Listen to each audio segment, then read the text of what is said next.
is that, we have a training officer that keeps up with, the training for each officer, and then the state keeps up with that as well? So there's, through the police academy, there's a CADIS, which is mandated by, or I guess managed by the police academy. Those are the ones that draw a majority of the, I don't want to say important, but the necessity type trainings. And then we also have the trainings that we do through MESC that are, can be somewhat overwhelming at times. I don't know how many everybody else has to take, but it seems like we take a lot through MESC. So, but if Sergeant Pinnell's out there, I'll have him come in here and he can speak to them. He's behind you.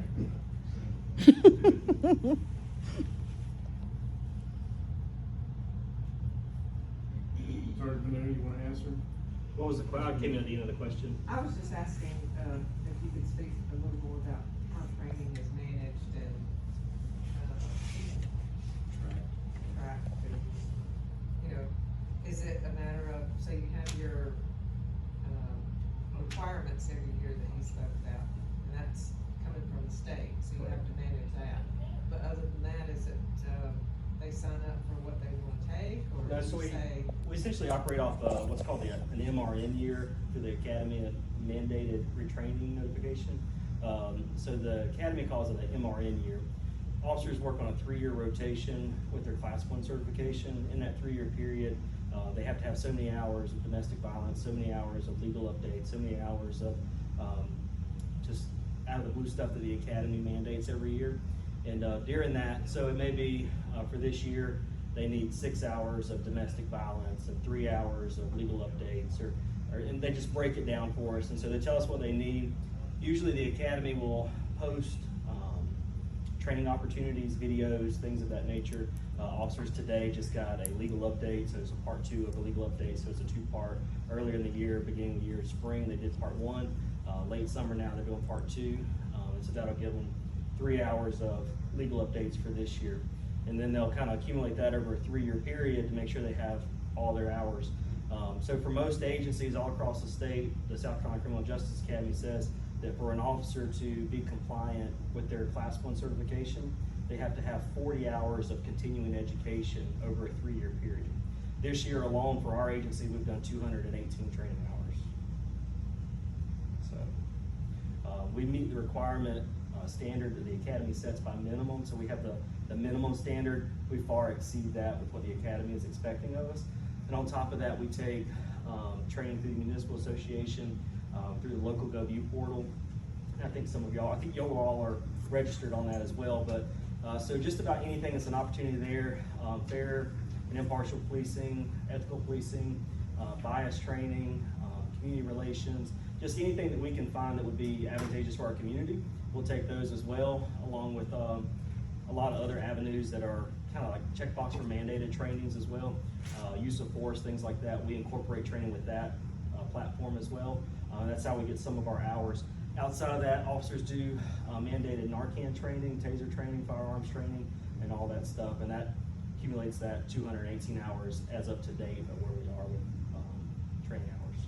So even though the state says you gotta have 40 hours over a 3-year period, just from January until July of this year, we've got 218 hours calculated.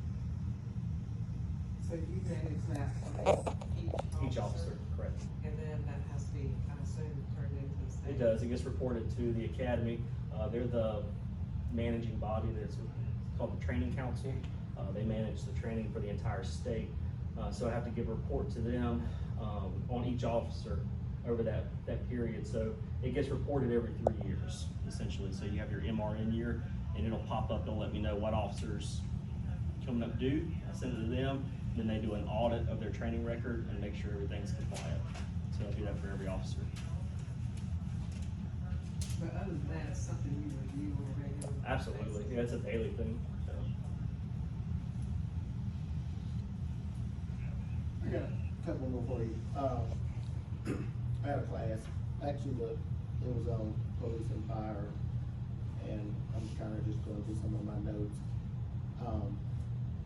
At some point they start talking about mental health check yearly on our officers, And what they were saying, let's just say our officers, and we don't see a lot of homicides and stuff like that. But does our officer have access to chaplain and peer teams and mental health counselors at their will? So we have, several chaplains with our agency. I'm a big advocate of, SC Elite, South Carolina Law Enforcement Assistance Program. They offer all kinds of counseling. They have four big meetings a year, like once a quarter. And it's usually down in Lexington, where if you're dealing with something that is hanging you up or causing you problems mentally, you can go to these events, and it's over a 3-day period, and they can get you help, and you can also get up to, I think everybody, at least with us, is aware of First Son EAP that they have access to. Outside of that, going through SC Elite, there's paperwork we can fill out to get officers an additional $15,000 for mental health if they need it. This is nothing I ain't got an answer for today, but this is probably something right now. And Jack Swindler? Jack. Yeah, he did this course for us. What are we doing to solve crimes and what are we doing to prevent crimes? That was his question for each one of us elected officials. What are we doing to solve crimes and what are we doing to prevent crimes? Accreditation. Is Clover looking to get accredited or that's not in the works? My understanding is that we are working towards becoming accredited through, and correct me if I'm wrong, through Scalia. So, and I don't know, because I don't have those requirements in front of me right now, but we are working towards getting accredited through them. And he was speaking to us about background check for officers. Sometimes if you don't, what they call it, is it an NDI, background check, NDI? So, he does all the backgrounds too. Do we do our background checks through the system NDI? We do, so it's the National Database of Deed Certified Officers. We run officers through that as well. And what he was saying, sometimes if you don't do that type of background check on the officer, you can miss, some things. But he just making sure that we use the NDI, to do that.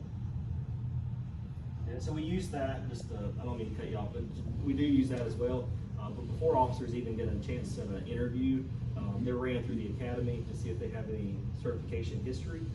If they've been employed with another agency in the state of South Carolina, then we run through the national database of decertified officers to see if they've been anywhere in the country. So it kind of lets us know if somebody's been in Washington State and they were involved in something and got decertified, and now they're trying to move to the East Coast and slip through the cracks and work in law enforcement again. That's kind of that catch-22. That database is as good as an agency entering it in. So you have to manually go in. There's not a overseeing council that goes in and says, hey, we're going to put that officer in I-list or not. It's as good as the former agency that uploads it. So we do use that though. We learned about that several years ago in a training conference that I attended, and we started using it at that time, and we ran through folks through that and stuff. So it's been pretty helpful. We haven't had anybody that's been red flagged or anything like that, but we've ran names through that. And, we do local stuff like, through the public index and our NCIC searches and all that stuff. So we do all that on every applicant that comes through. Last question, all of our officers certified, let's say for the new officers that's policing alone in a car, are they all certified if they're policing by themselves? Yes. Because I guess they were saying they would have to qualify for their firearms before they can police by themselves, so they would have to be certified. And not to overstep with Captain Beard, but that law actually just changed. We're not allowed to legally put an uncertified officer in a car by themselves anymore. That was the trend across South Carolina for a long time, just to kind of get more bodies in car seats. And legally, that law has changed. So officers have to be in the presence of a Class 1 officer and go through the state academy and graduate that program before they can act as a solo officer. Once our officers go through the 4-week pre-academy here, they go through an 8-week present academy at the Criminal Justice Academy. Once they graduate that on their 8th week, they come back here and they go through a minimum of a 4-week FTO period before they ever become a solo officer. So a lot goes into it. In the background check, just, what kind of things would red flag or kick somebody out of the running? Background check. So there's certain key things that the academy looks for, whether it's habitual offender with driving histories, things like that, suspensions, DUIs, things of that nature. Those would come up as red flags. Involvement in domestic violent issues or stuff like that if they were convicted of any DV things. So once we run the background check, we have to report our findings to the academy, who again then runs it again, and then they let us know their opinion or their take. So it is a checks and balance system. It's not just our word against theirs or anything like that. Once we run it, we send our findings to the academy. They review it. Their certification team there reviews that and standards, and then they send us back their take on it. Like recommendation? Yeah, it's basically, it's a recommendation, yep. And then all of our officers too, I don't know if you guys are aware, but they go through a psychological eval as well through it's called the FMRT group, and it's based out of Charlotte.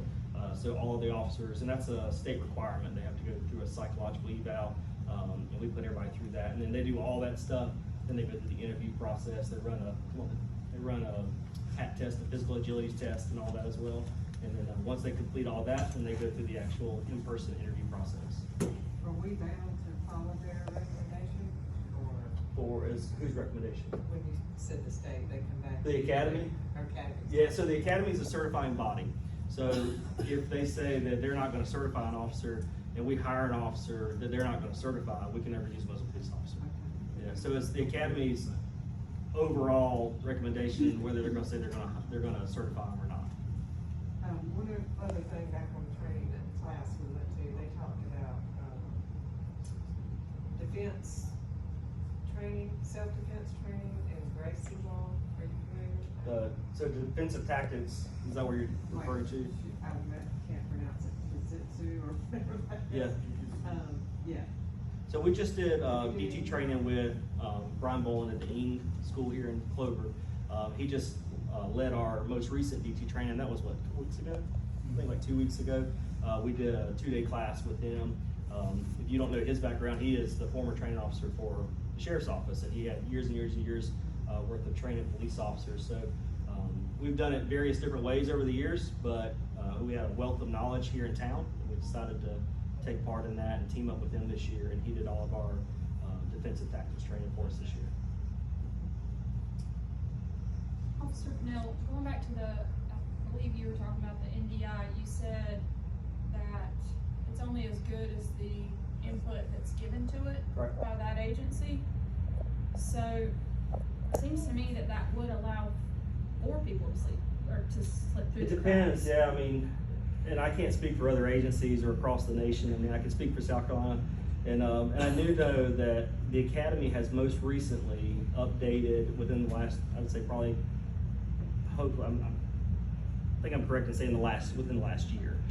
They have updated their process to where we report disciplinary actions and things of that nature to the academy.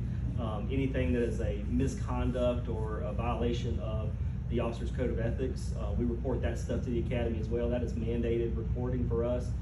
So if we don't report that, then it could fall back on me, it could fall back on the captain, it could fall back on the chief, and those that are responsible for reporting that. So we're bound to report stuff in our state about that. So most of the officers, we really don't get anybody that has applied from not like even in, I would say a surrounding state, but most of it is South Carolina based. I mean, it's here in our state.